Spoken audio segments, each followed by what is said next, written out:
गांव के एक स्कूल में मेरा तबादला हुआ। मेरे पति राजीव बहुत परेशान थे। वो कहने लगे, अंजलि तुम अकेले अनजान गांव में कैसे रहोगी, छोड़ दो नौकरी। मैंने उन्हें समझाते हुए कहा, आपको पता है मुझे कितनी मुश्किल से ये सरकारी नौकरी मिली है। 2 या 3 साल में ट्रांसफर ले लेंगे।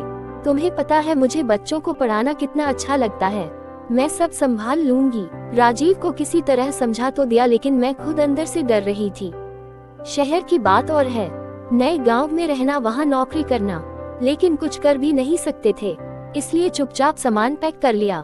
राजीव ने कहा, अंजलि मैं भी तुम्हारे साथ चलूंगा, वहां 1-2 दिन रुककर तुम्हें सेटल करके वापस आ जाऊंगा। मैं इस बात से बहुत खुश थी कि चलो 2-3 दिन ही सही ये मेरे साथ होंगी तो डर कुछ कम लगेगा।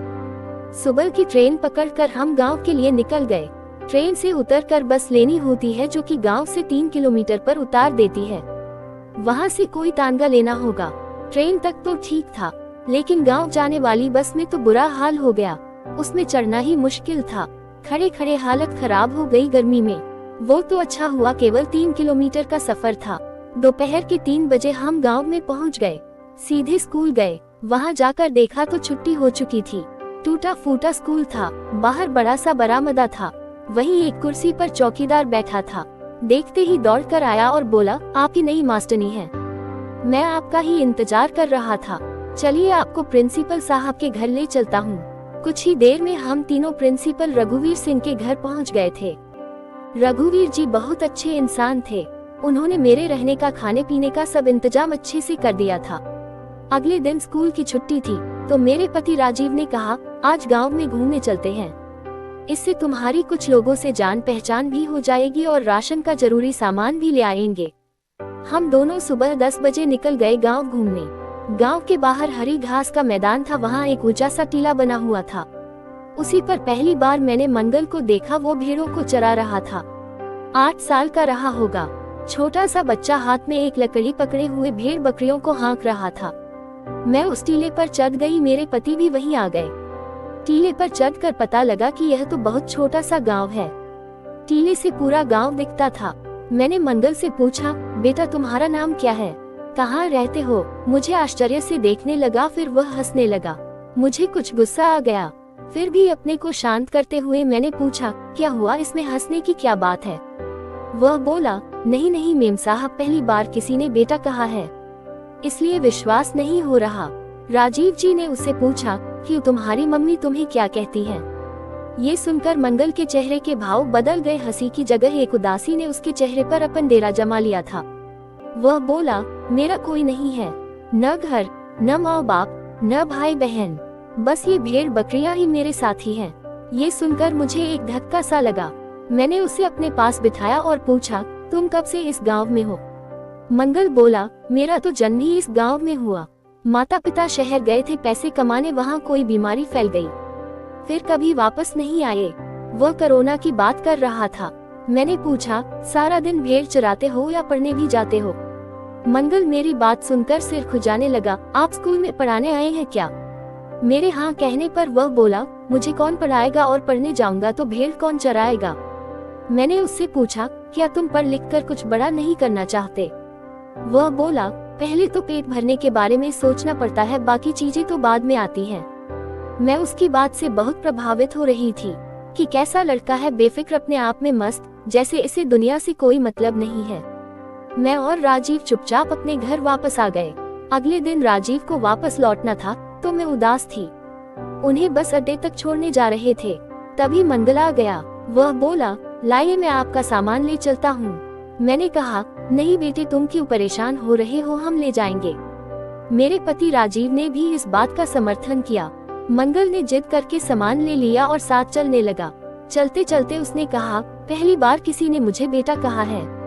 चाचा आप जाओ, चाची जी को कोई दिक्कत नहीं होगी, मैं इनका ध्यान रखूंगा। अचानक से एक नया रिश्ता सुनकर हम दोनों हंसने लगे। बाद में गांव में रहते रहते मुझे पता लगा, यहाँ हर इंसान एक दूसरे को किसी न किसी रिश्ते से बुलाता है, जैसे ताऊ, ताई, चाचा, चाची। मैं स्कूल में पढ़ाने जाती तब मंगल भेड़ चराने जाता था। वहाँ से आने के बाद मेरे पास आ जाता। मैं उसे खाना खिला देती थी। शाम को मुझे गांव से सारा सामान ला देता था। रात को वह चला जाता था। मैंने उसे कई बार रुकने को कहा कि खाना खाकर चले जाना, लेकिन वह रुकता नहीं था। एक दिन मैंने मंगल से कहा, दोपहर को मुझसे पढ़ा करो, कुछ सीख जाओगे तो मैं तुम्हारा नाम स्कूल में लिखवा दूंगी, भेड़ों का भी कुछ इंतजाम कर लेंगे। मंगल ने पढ़ना शुरू कर दिया। मैंने उसके अंदर एक बात देखी कि वह हर चीज को एक ही बार में सीख जाता था। उसे सब कुछ बहुत जल्दी याद हो जाता था। एक दिन मैंने मंगल से कहा, मैंने बात कर ली है, तुम्हारा नाम स्कूल में लिखवा रही हूँ, तुम यही रहना, मेरे पास भेड़ चराना बंद कर दो, तुम्हारे खाने पीने रहने का सब मैं देख लूंगी, तुम बस पढ़ने पर ध्यान दो। मेरी बात सुनकर वह एक आज्ञाकारी बेटे की तरह हाँ हाँ करता रहा। मंगल मेरा बहुत ध्यान रखता था। वह पढ़ने लगा। क्लास में सबसे ज्यादा नंबर मंगल के ही आते थे। इसी तरह 3 साल बीत गए। मेरा तबादला होना था। मैंने मंगल को सारी बात बताई तो वह रोने लगा, बोला, चाची मुझे भी अपने साथ ले चलो। मैंने कहा, तुम यहाँ मन लगा कर पढ़ना, मैंने तुम्हारा सब इंतजाम कर दिया है। इसी घर में रहना, घर का किराया, खाना पीना, सब इंतजाम के लिए पैसे हर महीने प्रिंसिपल साहब से ले लेना, मैं उन्हें मनी ऑर्डर भेजती रहूंगी। मंगल मान गया। वह मुझे बस स्टैंड तक छोड़ने आया। जब मैं जाने लगी तो उसने मेरे पैर छुए और वह रोता रहा। आंखें तो मेरी भी नम हो गई थी। वहां से आने के बाद अगले 3 साल तक मैं पैसे भेजती रही और प्रिंसिपल से मंगल के बारे में पूछती रही। उसके बाद प्रिंसिपल ने बताया कि मंगल शहर चला गया, किसी को कुछ बताकर नहीं गया। मुझे उसके इस व्यवहार पर बहुत गुस्सा आई। मैं उसे अपना पता और फोन नंबर देकर आई थी कि कोई परेशानी हो तो फोन करना। इसी तरह 5 साल बीत गए। न मुझे मंगल के बारे में पता लगा, न मंगल ने मुझसे मिलने की कोशिश की। मैं लगभग उसे भूल चुकी थी। आज रविवार का दिन था। मैं देर से उठी। राजीव ने आज नाश्ता बनाया था। हम दोनों घर के बाहर बरामदे में बैठकर चाय पी रहे थे।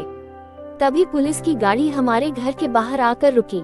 उसमें से एक पुलिस ऑफिसर हमारे पास आया। उन्हें देखकर राजीव और मैं खड़े हो गए। राजीव ने पूछा, क्या हुआ इंस्पेक्टर साहब, किसी को ढूंढ रहे हैं क्या? लेकिन वह इंस्पेक्टर कुछ नहीं बोला और हमें देखता रहा। राजीव ने मेरी ओर देखा। मैं भी सकते में थी कि हमारे घर पुलिस क्यों आई। तभी उसने आगे बढ़कर राजीव के पैर छुए, फिर मेरे पैर छुए। इससे पहले कि हम कुछ समझ पाते वह बोला, चाची अपने इस भेड़ चराने वाले बेटे को भूल गई क्या? मैं कुछ बोल न सकी, मेरी आंखें भर आई थी। मुझे तो विश्वास ही नहीं था। ये सब कैसे हुआ? हजारों सवाल मन में थे, लेकिन मुंह नहीं खुल रहा था। मंगल एक इंस्पेक्टर के रूप में हमारे सामने खड़ा था। राजीव ने आगे बढ़कर उसे गले लगा लिया। उसने बताया कि कैसे वह आगे की पढ़ाई के लिए शहर आ गया। यहाँ वह काम भी करता और पढ़ता भी था। इसी तरह पढ़ते पढ़ते उसने ग्रेजुएशन पूरी कर ली। अभी 2 दिन पहले ही उसकी नौकरी लगी है। वह सबसे पहले ये खबर सुनाने हमारे पास आया था। मुझे मंगल को देखकर बहुत खुशी हुई। मेरे जिद करने पर वह हमारे साथ ही रहने लगा। 6 महीने बाद मैंने एक अच्छी सी लड़की देखकर उसकी शादी करा दी।